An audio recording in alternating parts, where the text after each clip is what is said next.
Hello বন্ধুরা, good afternoon সবাইকে। তো বন্ধুরা, আজকে আমি বানাবো চিংড়ি শুটকি দিয়ে মিষ্টি কুমড়ো। তো কীভাবে বানাবো পুরো ভিডিওটাই তোমাদের সাথে শেয়ার করব। তো এখানে আমি সব কিছু গুছিয়ে নিয়েছি। এখানে মিষ্টি কুমড়ো আছে, আর এখানে পেঁয়াজ, কাঁচা লঙ্কা, আর এখানে শুটকি মাছ। তো সব কিছু রেডি করে রেখেছি আমি। কড়াইটা বসিয়ে গ্যাসটা অন করে দিব প্রথমে।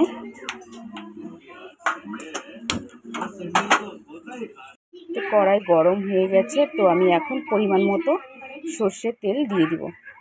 তোমরা চাইলে সাদা তেলও ইউজ করতে পারো।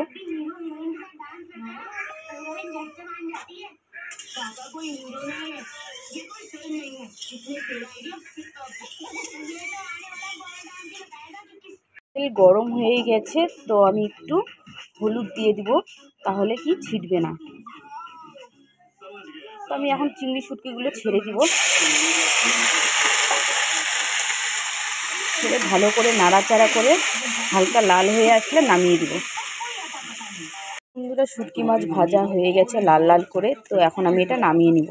শুটকি মাছ নামিয়ে নিয়েছি। তো এখন আমি এই তেলের মধ্যে আমি শুকনো লঙ্কা আর কালো জিরে ফোড়ন দিয়ে দেবো।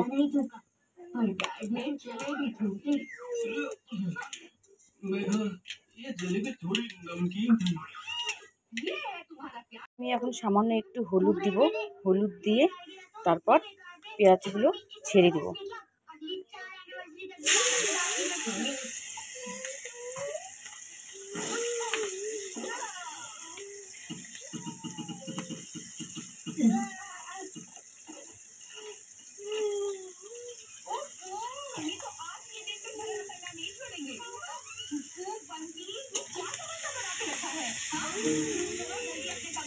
তো ভালো করে নাড়াচাড়া করে নিব। এখন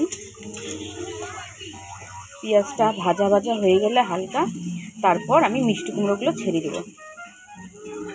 তো আমি এখন মিষ্টি কুমড়োগুলো ছেড়ে দেব।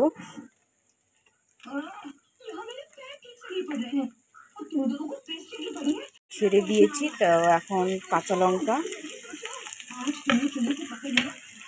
পরিমাণ মতো হলুদ, যেহেতু আগে হলুদ দিয়েছি তাই এখন অল্প করে হলুদ দেব, আর পরিমাণ মতো নুন।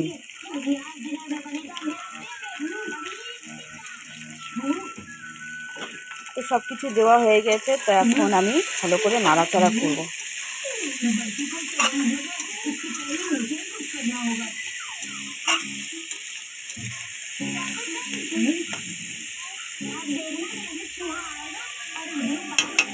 তো নাড়াচাড়া করা হয়ে গেছে। তো আমি এখন হালকা আঁচে এটাকে ঢেকে দেব কিছুক্ষণের জন্য।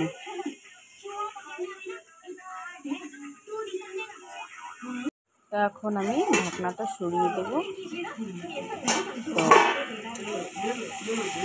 তো দেখি হয়েছে কিনা, এভাবে খুন্তিতে দেখতে হবে হয়েছে কিনা। তো হয়ে গেছে। তো এখন আমি এটার মধ্যে চিংড়ি শুটকিগুলো দিয়ে দিব সব।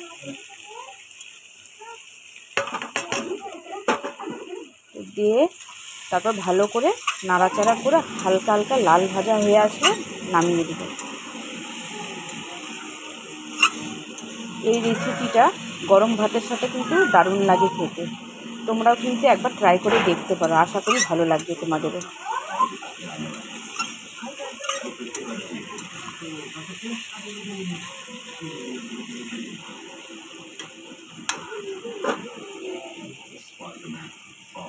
বন্ধুরা, হয়ে গেছে রান্না। তো আমি এখন গ্যাসটা অফ করে দিব। তো কেমন লাগলো আমার এই ভিডিওটি রান্নার, তো প্লিজ কমেন্ট করে তোমরা জানিও।